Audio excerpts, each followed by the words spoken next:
Hello friends, मैं एक बार फिर से उपस्थित हूँ कहानी तलब तेरे इश्क की का अगला भाग लेकर। इसके पहले भी 10 भाग अपलोड हो चुके हैं। अगर आपने नहीं देखा तो प्लीज़ एक बार मेरे चैनल पर जाकर अवश्य देखें। इधर आरवी ने जैसे तैसे अपना काम ख़त्म किया और बैग लेकर उठी, लेकिन ना चाहते हुए भी एक नज़र आदर्श के केबिन की तरफ डाल दिया। क्योंकि आरवी ने आदर्श को जाते हुए नहीं देखा था तो उसे लगा कि अब तक वह अपने केबिन में ही है और आदर्श उसके निकलने के समय में ही निकलता था। पर आज जब वह नहीं निकला तो आरवी को थोड़ी बेचैनी हुई, पर फिर सिर झटक मन ही मन बोला, नहीं हो सकता है आज उन्हें कुछ काम ज़्यादा हो और अब तक काम कर रहे हो। मन में यही सब सोचकर वह बाहर निकलने लगी। तभी सिद्धि भी नीचे उतर रही थी।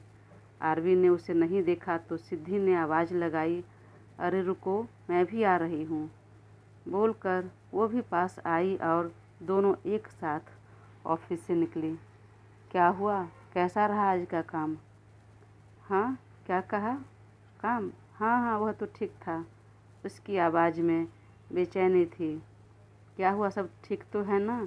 और बॉस मतलब आदर्श खन्ना ने क्या कहा, क्या बात हुई?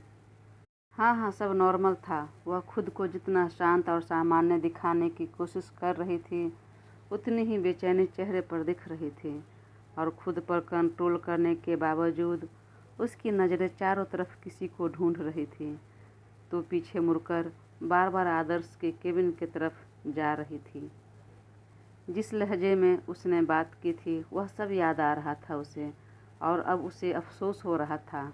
वैसे भी जिनकी आदत नहीं होती किसी का दिल दुखाने की, उससे अगर थोड़ी भी चोट पहुंच जाए, तकलीफ़ हो जाए तो वाकई बहुत दुख होता है। वही हो रहा था बेचारी के साथ। उसे दोस्ती तोड़ने का अफसोस तो नहीं था, लेकिन जिस तरीके से उसने बात की थी तो अब जी कर रहा था कि एक बार जाकर उन्हें देखूं या जाकर सॉरी बोलूं, क्योंकि मन बेहद बोझिल हुआ जा रहा था। अब तक दोनों रोड पर आ गए थे और सिद्धि ऑटो वाले को हाथ दिखा रही थी तो एक ऑटो वाला वहां आकर रुका, पर आरवी अभी भी मानो कहीं खोई हुई थी। तभी सिद्धि ने अपना सिर पीटते हुए कहा, भगवान, पता नहीं इस लड़की को क्या हो गया, किस दुनिया में चली गई है। ए आरवी, देख इधर ऑटो आ गया है। पर वह जैसे उसकी बातें सुनी ही नहीं। वह अभी भी अपने ही धुन में थी। तो सिद्धि ने उसकी बाह पकड़ खींचते हुए कहा, तब से देख रही हूँ, किसे ढूंढ रही है आपकी नज़रें? चलो बैठो, और इतनी बेचैनी क्यों है चेहरे पर? कल भी कॉलेज जाना है, उसके बाद फिर यही काम करने आना है, सुना आपने? तो जिसे आपका दिल ढूंढ रहा है ना, वह यहीं मिल जाएंगे। चलिए अब घर। आरवी ने अब उसकी बातों पर ध्यान तो दिया, पर जवाब दिए बिना ऑटो में बैठने लगी। तभी एक कार आकर रुकी।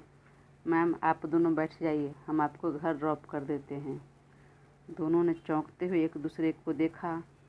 पर आपको किसने भेजा है? मुझे आप दोनों को ड्रॉप करने के लिए ही हायर किया है आज से ही, प्रवीण सर ने। ठीक है, पर मुझे नहीं जाना इस कार से, हम लोग ऑटो से चले जाएंगे।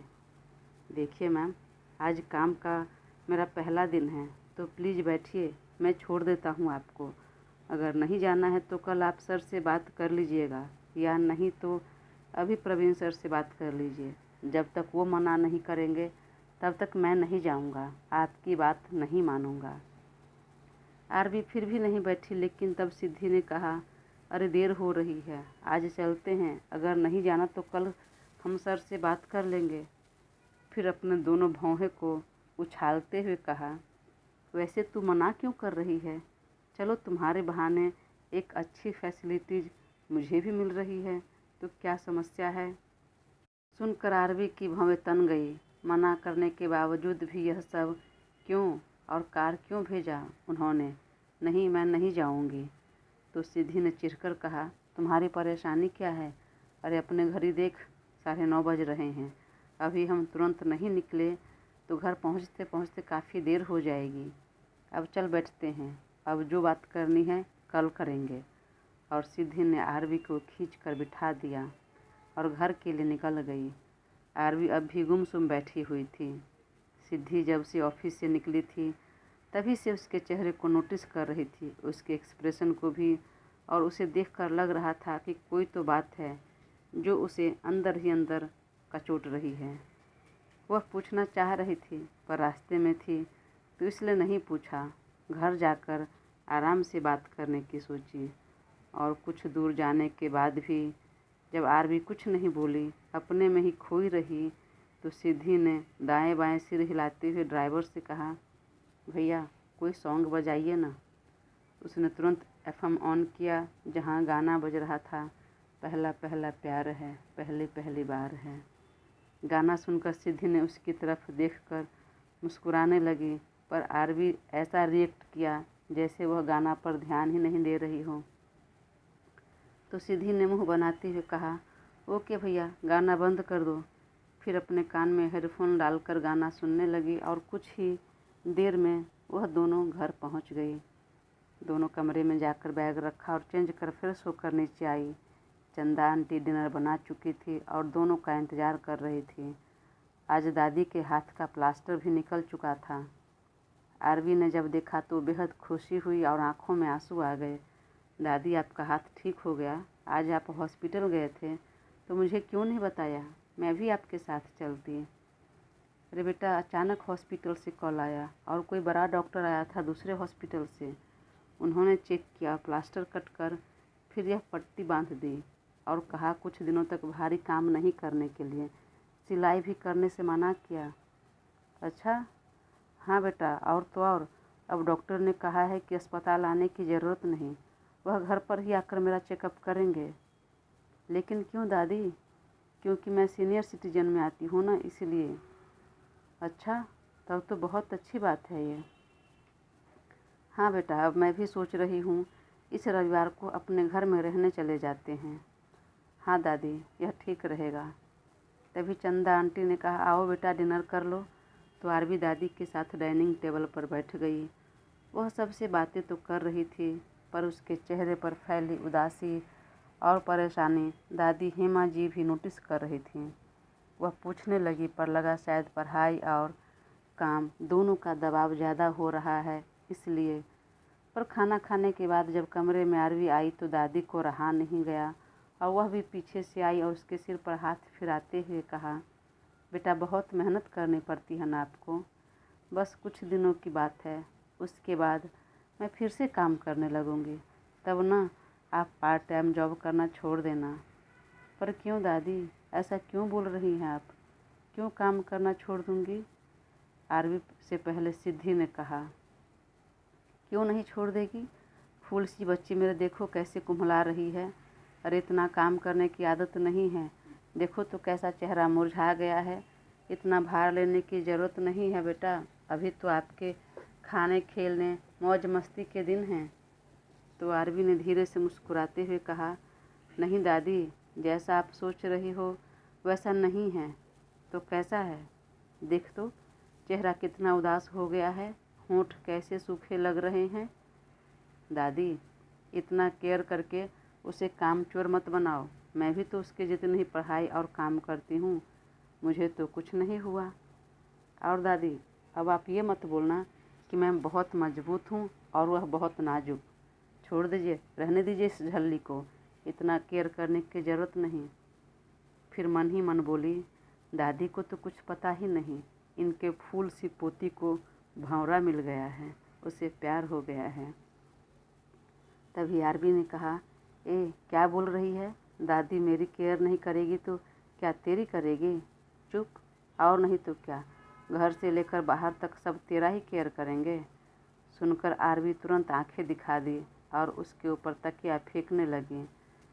सिद्धि समझ गई और बदले में वह भी उसके ऊपर तकिया फेंक कर दोनों खूब पिल्लो फाइट करने लगी।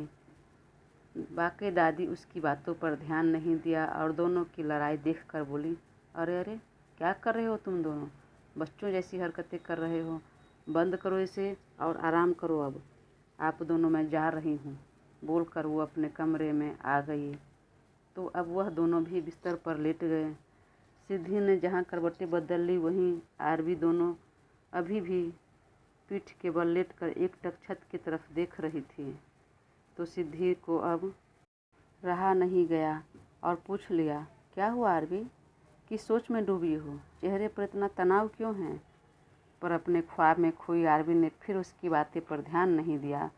तो अब की बार सिद्धि ने उसकी बाहों को झकझोरते हुए कहा, ओ मैडम, माना कि तुम्हें प्यार हुआ है, उसी के ख्याल में डूबी है, तो क्या अपने बचपन के दोस्त को भूल जाएगी? मुझे भूल जाएगी? देख, ऐसा हो नहीं सकता और मैं होने भी नहीं दूंगी। अरे जुम्मा 4 दिन हुआ नहीं और तुम्हें तो उस आदर्श खन्ना के अलावा कुछ और दिखाई नहीं दे रहा।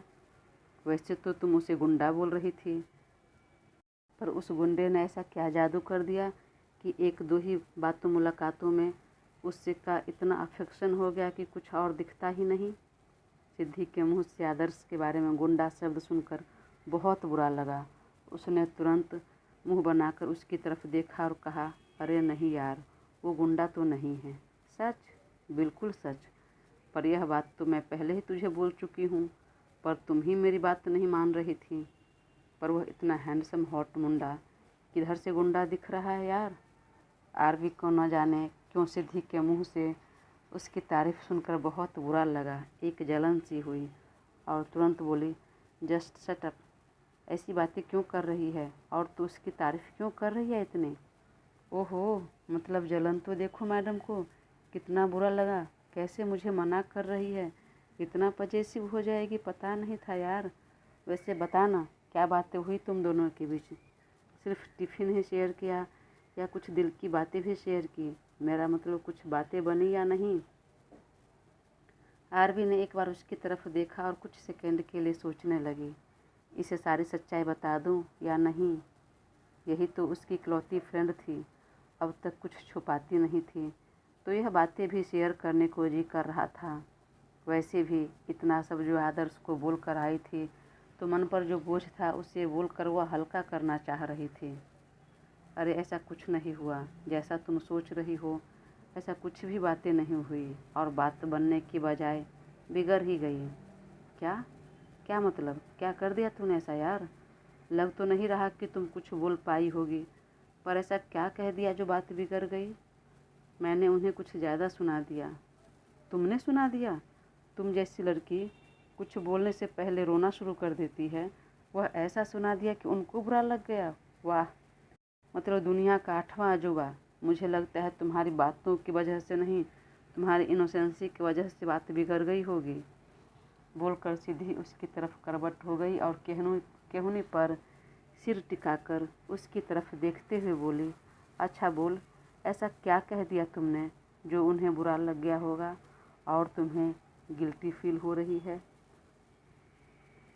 आरवी ने बताने की कोशिश की, लेकिन एक बार फिर चुप रह गई। तो सिद्धि ने कहा, देख, कुछ भी छुपाने की ज़रूरत नहीं। यह तो मुझे एहसास हो गया है और पता भी चल गया कि आदर्श सर तुम्हें पसंद करते हैं, वह तुम्हें चाहने लगे हैं। जैसा तू सोच रही है वैसा कुछ नहीं है, आरवी ने कहा। चल चल, ज़्यादा छुपाने की ज़रूरत नहीं। तुम्हें पता है, मैं और उनके दोस्त अक्षत बाहर निकल गए कुछ काम के बहाने, पर वास्तव में कोई काम नहीं था, बस यूं ही निकल गए थे ताकि तुम दोनों को समय मिले। अरे तुझे तो खुश होना चाहिए, इतना हैंडसम और अच्छा बंदा तुम्हारे पीछे लगे हैं, तुम्हें चाहने लगे हैं। इससे बड़ी बात क्या हो सकती है यार? जिस पर लाखों लड़कियां मरती है वह तुम पर मरने लगा। वाकई मैं तो बहुत खुश हूँ तुम्हारे लिए और तुम्हारी बातें जानने के लिए भी।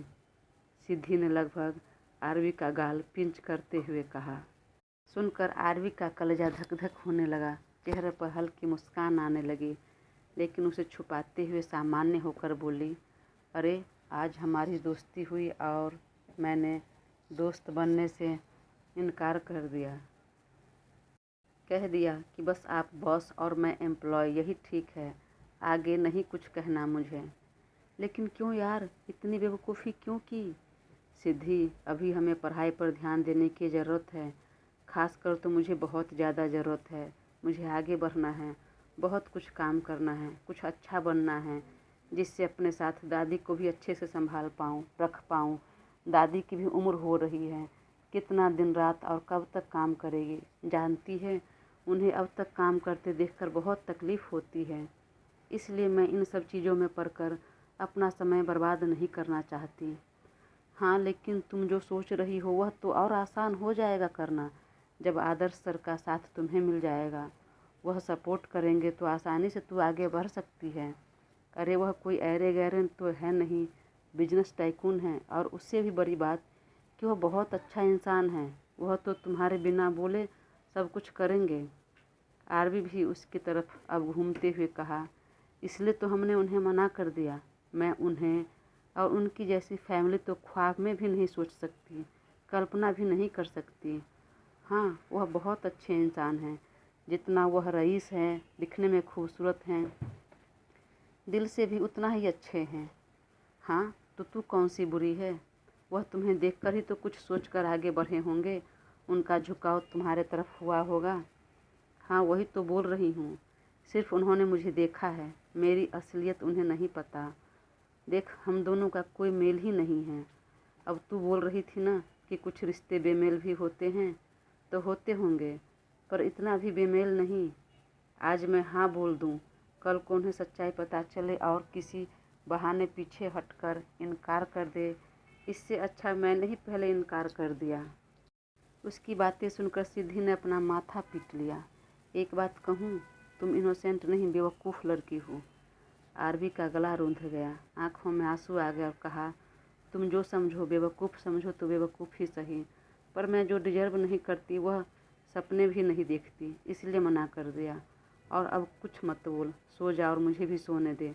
ऐसे ही दिन से सोच सोच कर सर फटा जा रहा है। सर फटा जा रहा है इसलिए क्योंकि तुझे भी उनसे लगाव हो गया है, प्यार हो गया है, और तू एक्सेप्ट नहीं कर रही। अगर तुझे ऐसा कुछ नहीं रहता ना, तो जो कुछ तुमने बोला है उन्हें, उस बात का बुरा नहीं लगता तुम्हें।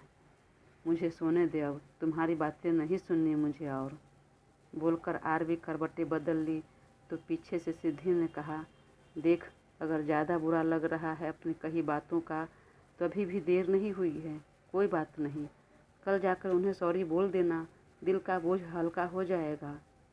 बोलकर सिद्धि ने भी करवटें बदल ली। तो कुछ देर तक जगे रहने के बाद न जाने किस पहर में दोनों की आंखें लग गई। अगली सुबह आदर्श समय से उठा। मूड आज बहुत फ्रेश, अच्छा दिख रहा था। जिम में जाकर खूब पसीना बहाया और अच्छे से शावर लेकर रेडी हो गया और समय से बाहर आकर नाश्ते के टेबल पर भी आ गया।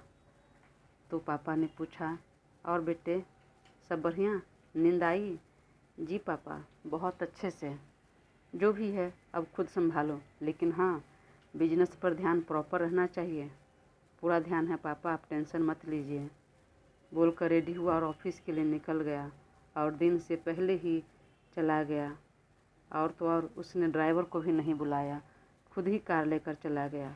ऑफिस पहुंचकर जैसे ही वो कार से बाहर निकला तो कोट के बाजू का बटन ठीक करते हुए तेज कदमों से अपने केबिन की तरफ बढ़ रहा था। वाइट कलर का शर्ट, ब्लू कलर के कोट पैंट और आंखों पर ब्लैक गॉगल्स और हवा में उड़ रहे सिल्की बाल, वह बेहद हैंडसम और अट्रैक्टिव दिख रहा था। ना चाहते हुए सारे एम्प्लॉयज़ की नज़र उसकी तरफ उठ गई। वहीं मैनेजर प्रवीण भी चौंक गया कि आज सर पहले कैसे आ गए, पर पूछे कौन, किसी में हिम्मत नहीं थी। वह अपने केबिन में गया और आज के काम और मीटिंग का अपडेट लेने लगा। तब तक मैनेजर ने अंदर आते हुए कहा, सर आज आपको 2 मीटिंग अटेंड करनी है। ऑफिस में कुछ एम्प्लॉयज़ के इंटरव्यू भी लेना है। मैंने तो ले लिया है, पर एक बार आप देख लीजिए।